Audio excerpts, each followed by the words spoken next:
Ayan, so for today's video, ayan, i-share ko naman po sa inyo. Ayan, so aside na malaking tulong sa ating yung solar setup kasi libre na po tayo sa kuryente at wala po tayong brownout. So nakakatulong rin po sa amin to financially kasi natatawag po tayo ng kung gusto magpa-setup sa atin. So nag-install rin po ako ng solar at ayan, at gumagawa na rin po ako ng device na pwede ko pong ma-market po sa inyo kapag gusto nyo pong mag-upgrade, kung gusto nyo po na ma-standard yung setup ng inyong solar setup, ayan, gumagawa rin po ako ng mga device na pwede po nating i-connect sa solar setup nyo po, no? Ayan, so isa-isahin po natin.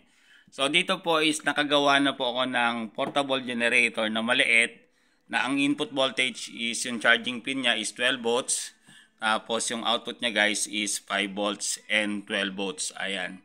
So, maliit pa lang po yung capacity, kaya hindi po natin to minamarket. So, share ko lang po sa inyo. So, itong device na to guys is nakakatulong po sa amin to kapag consistent na masama yung panahon.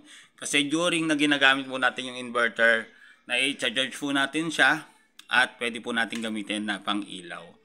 Ayan. So, para sa consistent na masama yung panahon, at nakagawa na rin po tayo dito ng fuse box with LBD. So yung purpose naman po ng system na to is para wag mo overdrain yung battery nyo at higit sa lahat, safe po yung bawat connection nyo kasi lahat yan is merong fuse na branch.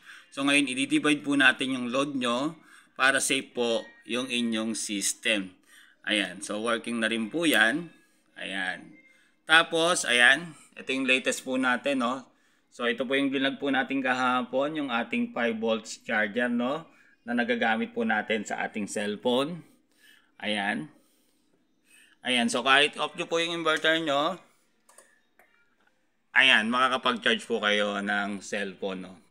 Ayan. So, pwede nyo po rin po sa aking magpagawa niyan. So, video call nyo lang po ako, wag po message.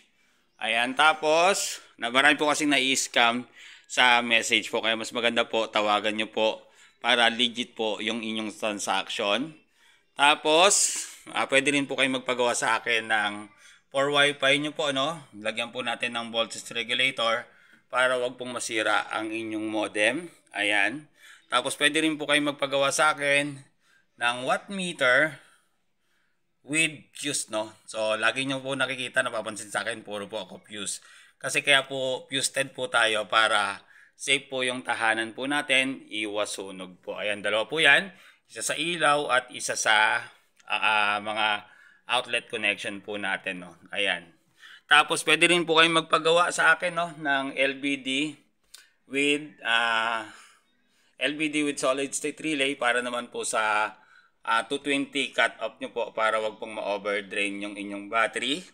Ayan, pwede rin po kayong magpagawa sa akin ng outlet, no, na 12 volts. Ayan, para hindi po gagawa tayo ng saksakan tapos doon, kasi minsan nagkakamali po, no, na isasaksak sa 220 kaya nasisira po yung mga 12 volts na electric fan. So meron din po tayong 12 volts na outlet. Ayan, tapos ayun lang, no.